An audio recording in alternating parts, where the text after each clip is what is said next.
Hello, everyone, and welcome to another episode of Wrestler Origins, where we sit down with Canadian wrestlers to talk about how they got into the sport, what keeps them motivated, and some of their fondest memories. I'm Darren Matt, and today I'm pleased to be joined by Hannah Taylor. Taylor is a former Junior Pan Am Championships gold medalist, a two-time Pan Am Championships silver medalist, a two-time U23 World Championship bronze medalist, and most recently captured bronze at the 2022 Commonwealth Games. So Hannah, now that you've built up a pretty impressive wrestling resume, what was it that attracted you to the sport? Originally, I didn't know what the sport of wrestling was, but my uncle Troy had done it. He had a box of medals at my grandparents' house that I would wear, and I'd tell everybody, I'm going to do wrestling because I want to get a bunch of medals. Once I had the opportunity to join the sport of wrestling, it was the aspect of how physical it was. Along with that, it was an individual sport. I was always drawn to individual sports like gymnastics and cross country because I get to determine the success. I get to determine my effort. And at the end of the day, it's just me out there. So that was something I was also drawn to. You grew up in Summerside, PEI, which is a lovely spot on the island where we recently held the Canada Cup. But how was it being involved in the sport and trying to hone your skills in a smaller community? I was lucky enough to have a big support network to get me into wrestling and to support my dreams in wrestling. Obviously, Summerside, Prince Edward Island is a small place, so there's limited amount of training partners and opportunities to train and compete. I was able to join a club in Summerside that was actually a grappling club where I would go against men and boys. The coach, Colin Banfield, allowed me to join because he's seen that I could be successful and that I was a hard worker and I had what it took.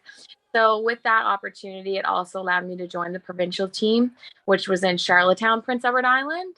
So like I said, with the support network, I was able to then train in a different city about 45 minutes away each day. So having my mom take me there and the coaches support me is how I was able to be successful in such a small town. How much did things change when you moved on to Brock and started working with that program? Brock is a great school and I'm glad I picked it. The training atmosphere was always great there. Still is. I'm still there today. I was lucky enough to have a lot of partners there, ranging from 53 kilos to 65 kilos, which is the range where I usually compete and train with. The training load was a pretty big adjustment period. Going twice a day, almost every single day, was something I wasn't used to previously, but I made it work and it's kind of paid off. What would you say is the biggest lesson you've learned from the sport of wrestling? I would have to say just the value of hard work. Each day we have to put in so much work to get to where we are. Like I said, I train twice a day, every day. So that's kind of a testament to how hard I work daily. In addition, you get to these tournaments and you have to cut weight and you have to go through that entire prep process to sometimes be single eliminated. And that's kind of a hard thing to learn. So just always working hard, and that's going to translate later into my life as well. What's been your biggest challenge? Probably just the weight battle. I mean, selecting a weight class is kind of something that we all have to do. I'm lucky enough now to sit closer to the weight class than I had previously. My weight class is 57 kilos, so sitting close to that and keeping in a good range is awesome. Growing up, I didn't really know the nutrition side of the sport. I had people try to help me, but it was a little bit difficult to still navigate myself.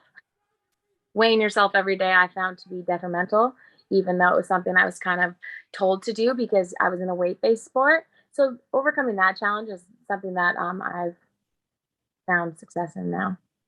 You've won multiple international medals, but what's been the career highlight for you so far? Probably dating back to 2013. I showed up to my first national championships where I won, and I got most outstanding wrestler, and then so did my teammate, Lorena Ellis. Both of us are from PEI, and we both won top honors, and it was pretty cool to see how two small town girls could come and do that at the national level. The year before that, I had actually watched the national championships and I was thinking of quitting wrestling because I was a little bit too intimidated. So that's probably a career highlight and I'll never forget it. Well, that's all the time we have for today. I'd like to thank my guest, Hannah Taylor, for joining me. To stay on all things wrestling in Canada, make sure to visit wrestling.ca and follow us on Twitter, Instagram, and Facebook at Wrestling Canada. And of course, subscribe to our YouTube channel for more videos like this. We'll see you next time for another Wrestler Origins.